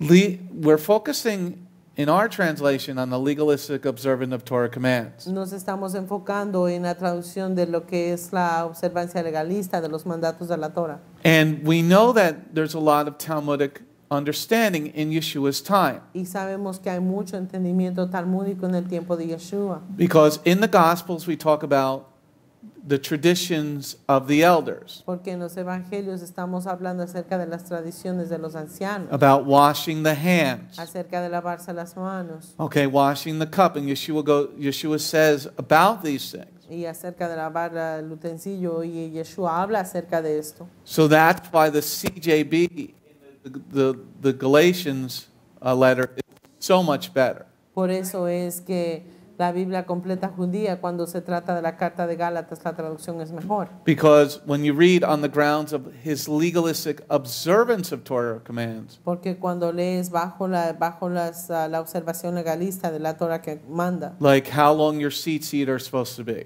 como cuán largos deben ser los tzitzis, how wide the phylacteries are supposed to be, cuán grandes deben ser las medidas de las filacterias. okay, lighting the Shabbat candles O prender las velas de Shabbat. 18 minutes before sundown. 18 minutos antes de la caída del 18 sol. is life. 18 Chai. es vida, Chai. Okay, you don't see lighting candles in anywhere in the Torah for Shabbat. No vemos en ningún lado que debemos prender velas para abrir Shabbat en la Torah. Okay, so here he's saying you're not going to be declared righteous on your legalistic observances. Dice que no va a ser declarado justificado en la observancia legalista de la Torah. This is a very big understanding of the word in Galatians. So if you get CJB, this is much better read. Este es un mejor entendimiento con la completa Biblia judía. They have the New Testament in Spanish. Tienen el Nuevo Testamento. Nuevo Testamento. You go to MessianicJewish.net. Yeah, they do. MessianicJewish.net. Okay. They have translated it into Spanish. Tienen el Nuevo Testamento en español. Okay, let's go to the next slide. Vamos a la siguiente diapositiva. Okay, let's read the first sentence in verse 16 again. Leamos la primera oración del versículo 16. Even so, we have come to realize that a person is not declared righteous by God, by Jehovah, on the ground of his legalistic observance of Torah commands, but through the Messiah's trusting faithfulness. Now, in your Spanish translation, Elizabeth, do you have the word faithfulness in verse 16? It says emunah, it says faith. Right, faith. Yeah. Okay. So here we're focusing on the word faith or faithfulness. fe o fidelidad. No, faithfulness. Yeah, fidelidad. So here, but through Messiah's trusting faith. Por medio de la fe o lo que creemos en Mesías. Just move it a little bit. Just move it 6 inches one way or another. 6 inches. Yes. What happens when you drop out? You're in the middle of a single and you're at the valley instead of the peak. Okay? Now, what is faith? ¿Qué es fe? This is what the Gentiles, they wanted to get out of the law. Los gentiles quieren salirse de la ley. But Yeshua was faithful in his relationship to the Father. Pero Yeshua fue fiel en su relación con el Padre. Aren't we supposed to be like Yeshua? No se supone que debemos ser como Yeshua. So shouldn't we trust in the same thing he did? Entonces no deberíamos confiar en las cosas que él hizo. You're not going to be declared righteous by Jehovah on your legalistic stuff. No vas a ser justificado por Jehová en las cosas legalistas. But how can you be faithful to the Father? Pero ¿cómo tú puedes ser fiel al Padre? How does one show their faithfulness to the Father? ¿Cómo uno muestra su fidelidad al Padre? Obedience. By being obedient. Por medio de la obediencia. Okay, how do you show faithfulness in a marriage? ¿Cómo muestras fidelidad en un matrimonio? You don't have sex with somebody besides your spouse. No tienes sexo con alguien que no sea tu esposo. Most people will put up with certain problems in their marriage. Mucha gente aguantaría algunos problemas de matrimonio. Once somebody breaks that faith of the marriage bed, Pero una vez que alguien rompe esa fidelidad de la cama matrimonial, that's what generally destroys the marriage. eso es lo que generalmente destruye el matrimonio. So if we have the word faith in verse 16, Entonces, si tenemos la palabra fe en el versículo 16, Yeshua is faithful. Yeshua es fiel. So how are we faithful to Yeshua? Not even talking about the Father. ¿Cómo es que somos fieles a Yeshua? Ni siquiera hablamos del Padre. How many Christmas parties did Yeshua attend? ¿A cuántas fiestas de Navidad atendió o fue Yeshua? How much unclean food did he eat? ¿Cuánta comida impura Yeshua comió? You see how now you can further understand what Shaul is talking about. Ahora puedes entender un poco más lo que Rab Shaul está hablando. You're not going to be declared by Jehovah by your legalistic stuff, No vas a ser declarado por Jehová por tus cosas legalistas, but by your faith. pero por tu fe. What is faith? ¿Qué es fe? Obedience. Obediencia. Okay, let's go on the next slide. Let's go to verse 17 through 19. Vamos a los versos 17 al 19. But if in seeking to be declared righteous by Jehovah the Father through our union with the Messiah, we ourselves are indeed found to be sinners, then is the Messiah an aider or better of sin? Heaven forbid. Indeed, if I build up again the legalistic bondage which I destroyed, I really do make myself a transgressor. For it was through letting the Torah speak for itself that I died to its traditional legal misinterpretations so that I might live in direct relationship with Jehovah. The key verse is number 19. El verso clave es el versículo 19. Galatians 2 verse 19. Gálatas 2, versículo 19. Let me just bring it up over here so I can read it in the NASB. 2:19. Versículo 2, 19. 2:19. Capítulo 2, versículo 19. Let's read it in the NASB. Vamos a leerlo. So, through the law, I died to the law so I might live to God. How do you live to God? ¿Cómo es que tú vives para Dios? How do you live in relationship to Jehovah the Father? ¿Cómo vives tú en relación con Jehová el Padre? So here, the CJB is reading much better. Aquí la Biblia completa judía está traduciéndola de mejor manera. Let's look at verse 19. Veamos al versículo 19. For it was through letting the Torah speak for itself that I died to its traditional legalistic misinterpretations, that I might live in direct relationship to God. So I might live to the Father. Así yo puedo vivir para el Padre en relación directa con el Padre. How do you live to the Father, since it's His house you're going to try to get to? ¿Cómo vas a vivir con el Padre? Como es la casa de Él y ahí es donde vas a ir a vivir. 6:13. 6:1-3. Okay, so let's back up to verse 17. Pero vamos al versículo 17. Because you need that to understand what verse 19 is saying. Porque necesitas entender el versículo 17 para entender lo que el 19 dice. But if in seeking to be declared righteous by Jehovah the Father through our union with the Messiah, we ourselves are indeed found to be sinners, then is the Messiah an aider and abettor of sin? Heaven forbid. Okay, so Yeshua is not going to aid you in your sin. Yeshua no te va no te va a cubrir. Okay. En tu pecado. No te va a asistir en tu pecado. And in the other translations it says, is Christ then a sinner, minister of sin? En algunas traducciones dice instigador y cómplice del pecado. What is sin?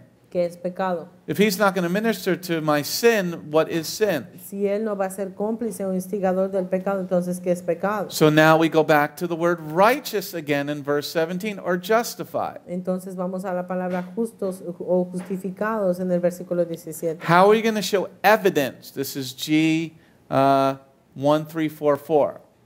¿Cómo vamos a mostrar evidencia? Aquí la palabra griega G1344. How are you going to show evidence? ¿Cómo vamos a mostrar evidencia? Okay. How are you going to be justified? ¿Cómo vas a ser tu justificado? How are you going to be rendered righteous if you're still fornicating? ¿Cómo se te va a conceder la justicia si aún estás fornicando? Or even if you're not fornicating, you're just looking at naked men or naked women, depending on your preference. O estás aún observando hombres o mujeres desnudas, dependiendo de tu preferencia. Or as Denise just said, a little white lie. O una mentira chiquitita, blanca, una mentira blanca. Okay. So you're seeking to be declared righteous. Estás buscando ser declarado justo.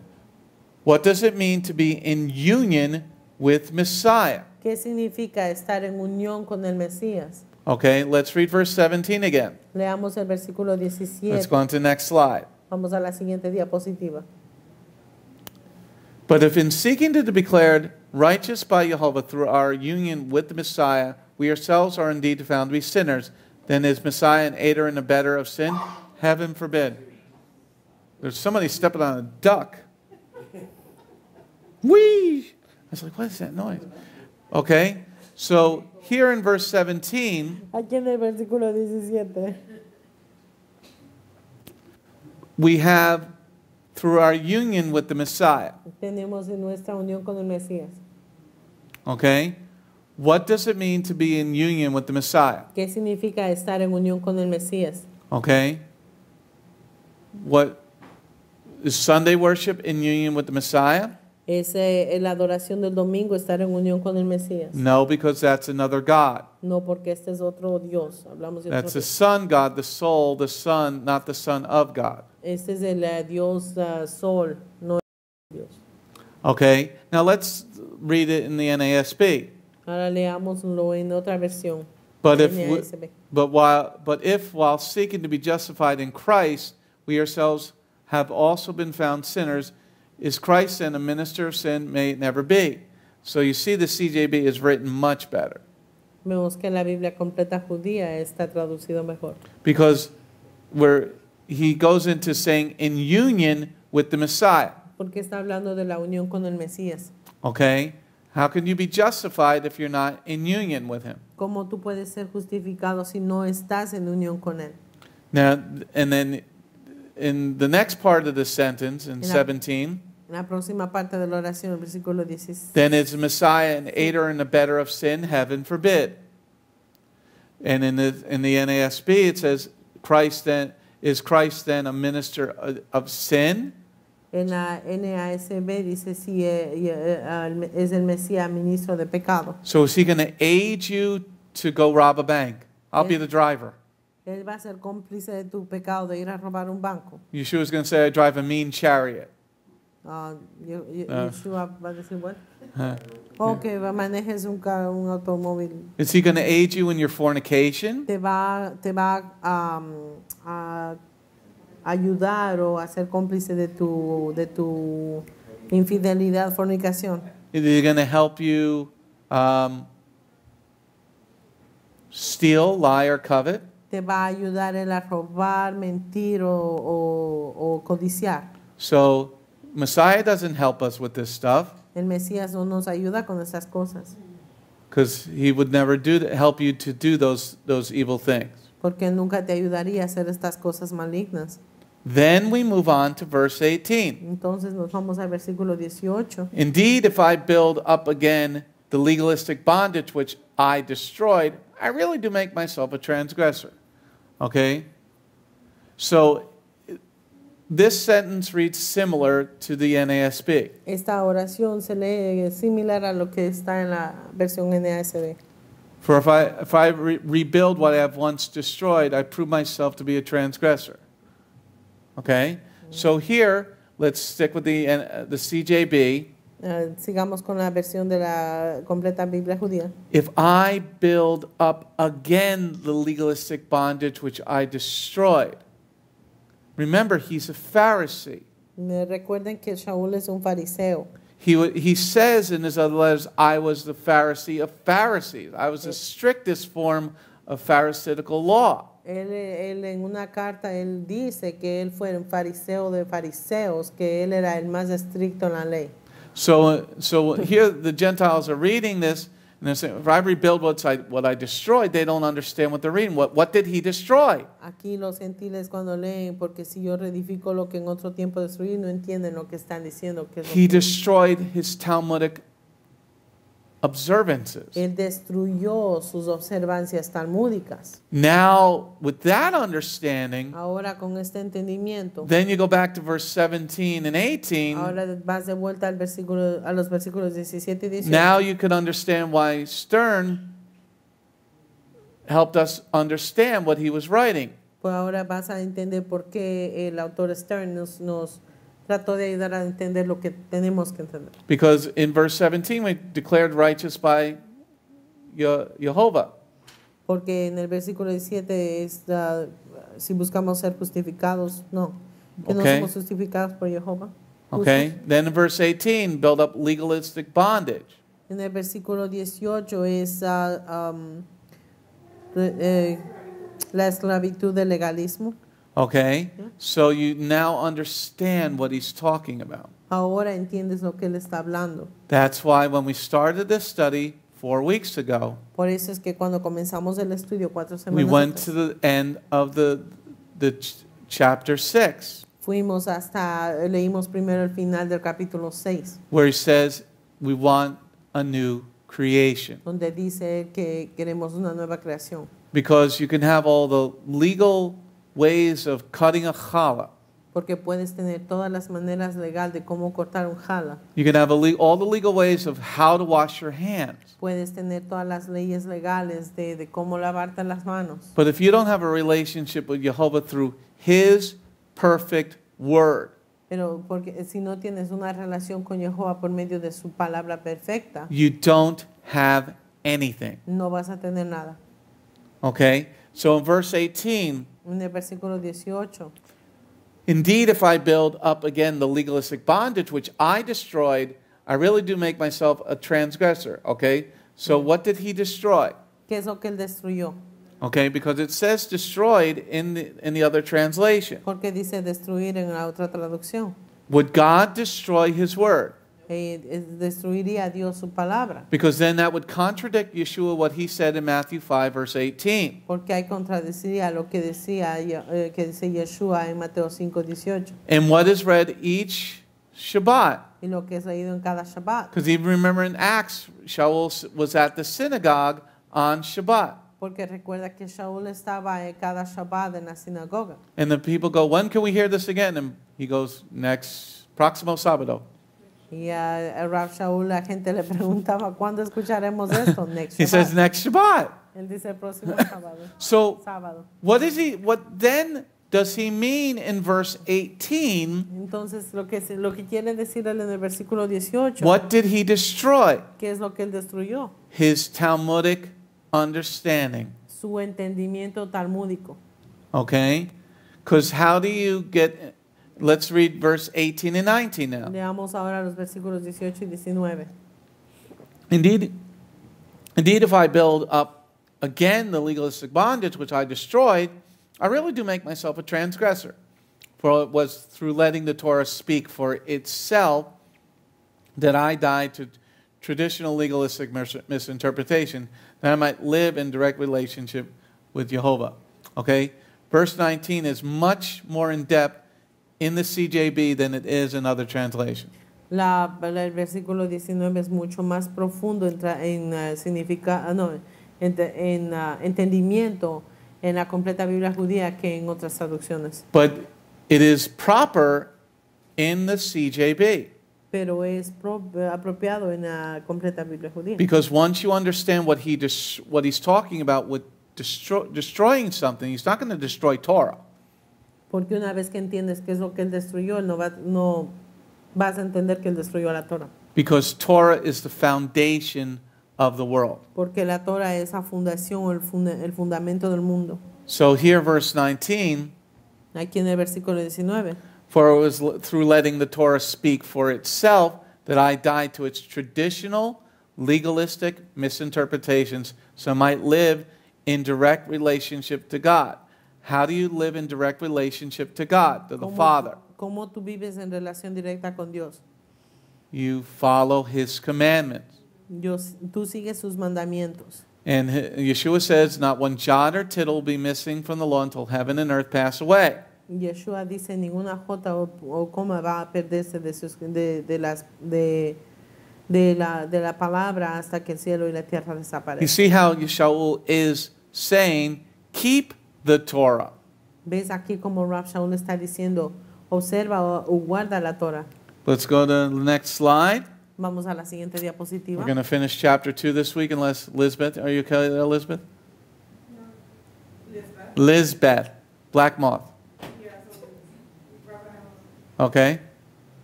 Wait, Marty!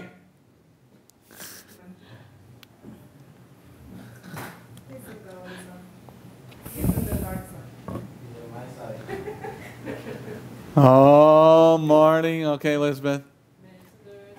I just wanted to say that verse 19 is very profound, like you mentioned, because I believe that he understood that just by reading the Torah alone, not adding or subtracting anything, he's good with that. He said the Torah speaks for itself. I don't need to add or subtract anything, just do it, right? That's what I understand. Yeah, that's what verse 19 says, for letting the Torah speak for itself. Dejar hablar la Torah por sí misma. That's what's really amazing. Let it speak for itself. Que la Torah hable por sí misma. And I mean, in the NASB, it doesn't really go that far. En ninguna versión en español va así de profundo como en la completa Biblia. Well, but it says, what does it say in the Spanish? In this translation, it says exactly. Yeah, in this one it says, yeah, but Reina Valera, la Biblia de las Américas doesn't say it. It's just so poor and it even makes you angry. But when here it says that I might live to God. Me dice aquí a fin de vivir para Dios. Okay? It's missing the part about letting Torah speak for itself. That's a big part. Le falta la parte que dice que dejando que la Torah hablara por sí sola. Okay? So, even if you don't have that, Incluso si no tienes eso. you're reading the King Jimmy or the NASB. Si estás leyendo la Reina Valera o la Biblia de las Américas. What does it mean to live in relationship to the Father? ¿Qué significa el vivir en relación con el Padre? Let the Torah speak for itself. Que la Torah hable por sí misma. Okay? Let's go on to the next slide. Let's go do verse 20 and 21. Versículo 20 y 21. Section number 7, Sección número 7. the final section of chapter 2. We're going to finish this up tonight. Final del capítulo 2. When the Messiah was executed on the stake as a criminal, I was too, so that my proud ego no longer lives. But the Messiah lives in me, and now, and the Son, in life, I now live in my body. I live by the same rusting faithfulness that the Son of God had, who loved me and gave himself up for me. I do not reject God's gracious gift, for if the way in which one attains righteousness is through legalism, then the Messiah's death is pointless. Okay? So in verse 20, En el versículo 20. let's read verse 20 again. Veamos el versículo 20 otra vez. Verse 20. 20. When the Messiah was executed on the stake as a criminal, I was too, so that my proud ego no longer lives. But the Messiah lives in me, and the life I now live in my body. I live by the same rusting faithfulness that the Son of Jehovah had, who loved me and gave himself up for me. Okay? So, Messiah lives in people who like to be rapists. El Mesías vive dentro de la gente que les gusta violar. No. No. So if you're still doing that, would Messiah live in you? Si haces eso, sería que el Mesías está viviendo dentro de ti. So that means you must be following the Torah. Entonces debe ser que estás siguiendo la Torah. And then once again, Y una vez más, we're speaking about faithfulness estamos hablando de fidelidad. in verse 20 again. En el versículo 20 otra vez. It says in the second sentence, Dice en la segunda oración. but the Messiah lives in me, and the life I now live in my body. I live by the same faithfulness that the Son of God who loves me and gives himself up for me. Once again, we have the word faithfulness. Una vez más tenemos la palabra fe. Let me just see if it's in verse 20 over here. Dice aquí fe. It says faith. Dice Okay, fe. what is faithfulness in verse 20? ¿Qué es fe en el versículo 20? If we're supposed to be like Yeshua, Si debemos ser como Yeshua, how do you show your faithfulness? ¿cómo muestras tu fe o tu fidelidad? Obedience to the commandments. Obediencia a los mandamientos. Okay, so he understands that Yeshua gave himself up for me. Debemos entender que Yeshua se dio a él, se entregó él por mí, But we need to understand what the word faithfulness is all about. pero tenemos que entender de qué se trata la palabra fidelidad. Okay? It's very important that if you want Yeshua to live in you, Shaul is saying, Messiah lives in me. El Rab Shaul habla que el Mesías vive en él And he gave him life in his body. y que él dio la vida en su But cuerpo. it's like the faithfulness of a marriage. Es como la fidelidad en un matrimonio. How many times can a husband have marital relationships with other people besides his wife and still stay married? ¿Cuántas veces un esposo puede tener relaciones sexuales con otras mujeres dentro de su vida matrimonial y aún seguir casado? How did Yeshua show faithfulness to his father? ¿Cómo es que Yeshua mostró fidelidad al Padre? He said, not my will. Dice que no sea mi voluntad. Let's go on to the next slide. Vamos a la siguiente diapositiva. Verse 21. Versículo 21. I do not reject God's gracious gift, for if the way in which one attains righteousness is through legalism, then the Messiah's death was pointless. Okay, the Messiah's death was pointless. Let's look at that. Veamos a lo que dice que Cristo murió en vano o el Mesías murió en vano. Why did Yeshua die? ¿Por qué murió Yeshua? Sorry. Why did Yeshua die? ¿Por qué murió Yeshua? So that you could steal? Así puedes robar, So that you could lie? así puedes mentir, So that you could covet? así puedes codiciar, So that you could murder? o así puedes matar, So that you could dishonor your parents? o puedes faltarle respeto a los padres. So all the Christians are saying, no, he didn't die for that. Los cristianos van a decir, él no murió para eso. He died so you can eat pork, right? Él murió así podrás comer cerdo, ¿verdad? Okay? So, verse 21. Versículo 21. I do not reject God's gracious gift, for if the way in which one attains righteousness is through legalism, then the Messiah's death is pointless. Okay? Now, here, let's look at it in the NASB. Veamos aquí en la otra versión en NASB. I do not nullify the grace of Jehovah the Father, for if righteousness comes through the law, then Christ died needlessly. Okay? So, what is righteousness? ¿Qué es justicia? The law. La ley. So, I did not nullify the grace of God. What is the grace of God? No hago nula la gracia de Dios. ¿Cuál es la gracia de Dios? What is this gracious gift that He gives to us? ¿Cuál es este obsequio que Jehová nos dio? He had every right to destroy you before you started to walk with Him. Él tuvo todo derecho a destruirte incluso cuando caminaba, antes de caminar con Él. Because Torah lives in our heart. Porque Torah vive en nuestro corazón. Okay? So let's look at verse 21 in this way. Vamos al versículo 21 en esta manera. If the law is done, then Yeshua's death was pointless. Si la ley se terminó, entonces la muerte de Yeshua no tendría sentido. Anybody getting that? ¿Entendieron eso? If the law is done, then why did Yeshua have to die? Amen. Si la ley se terminó, entonces ¿por qué Yeshua tuvo que morir? Why did He have to suffer? ¿Por qué tuvo que sufrir? If He was just going to get rid of it, why did He have to die? Si se iban solamente a deshacer de la ley, entonces ¿por qué él tuvo que morir? Why did He have to live here as a man? ¿Por qué él tuvo que vivir aquí como hombre? If he was just going to get rid of the law, Si solo se iba a deshacer de la ley, why have to suffer all that pain? ¿por qué sufrir todo ese dolor? Why did He have to get His beard ripped out of His face? ¿Por qué le tuvieron que arrancar su barba?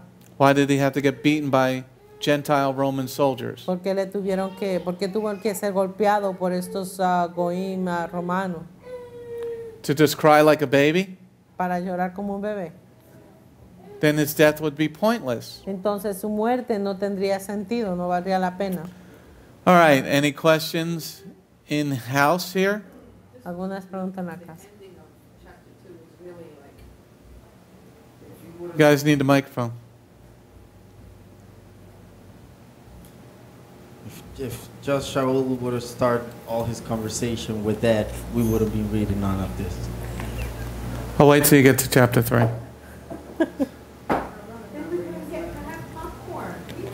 Okay.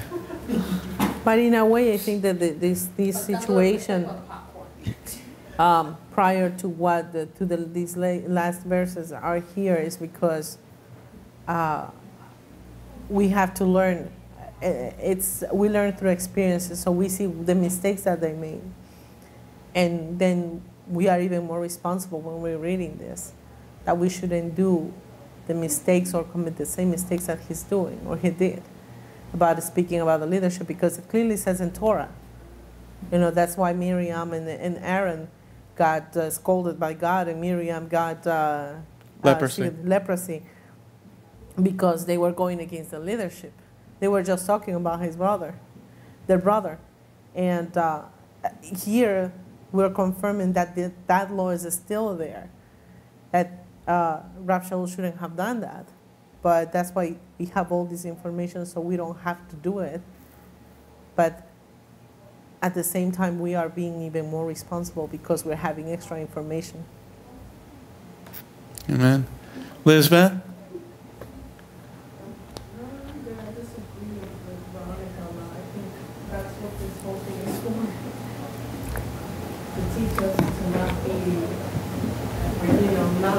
Not to fall into those traps, to do those things. Well, what I saw by reading Galatians is even if you're like high up or whatever, you still make mistakes because you're a human being. But you know, as long as you like repent and move forward, it's okay with me because I'm also a human and make a lot of mistakes. Amen. Anybody on WebEx? Good. Alguien en WebEx, una pregunta. Marty? Oh, you're going to get it, Marty?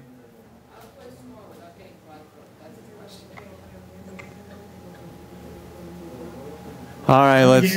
Oh, you're here. You're awake now.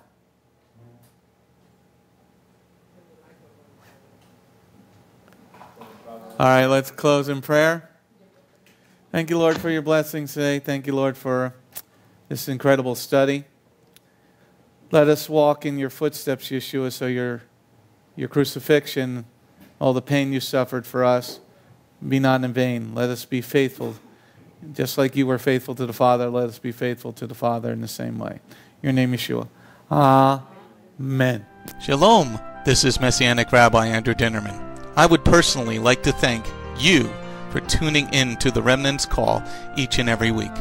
You can listen to the full message on our website, bethgoyim.org. If you have drawn closer to the King of Kings, learned more about Him today, we are blessed. If you are blessed by these messages, please consider a donation to our ministry.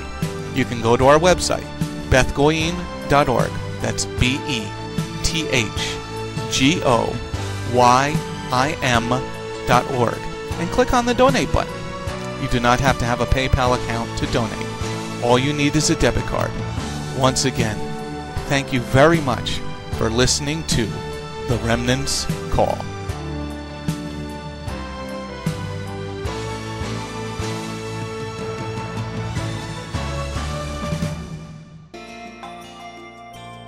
If you have not taken your first steps to be born again, just ask God's help. Remember, it's His loving grace that has come to find you. No one is worthy or able to reach God, but God can reach us, and He's reaching out to you now. Just open your heart and let Him in. His arms are open, and the blessing of salvation and eternal life are waiting for you. Don't let it wait any longer.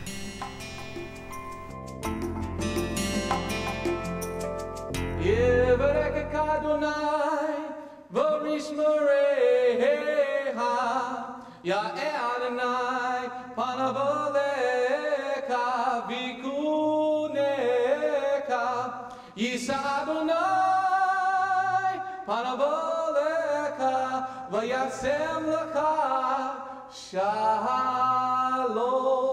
May the Lord bless you and keep you. May the Lord lift His face to shine upon you. May the Lord be gracious unto you and give you His shalom.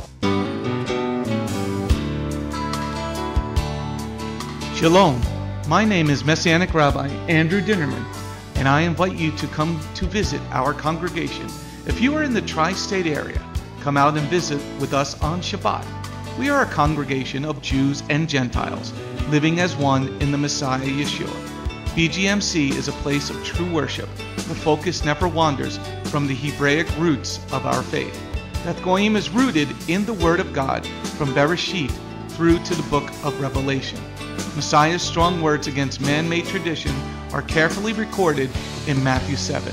That is the reason we only follow the straight-up instructions found in Scripture, truly the way, the truth, and the life. If you're looking for a deeper walk with Adonai, come out for our Tuesday evening Bible study called Messianic Torah Time. Come, spend the day with us on any Shabbat. We start at 11 a.m. with the sound of the ancient Hebrew shofar.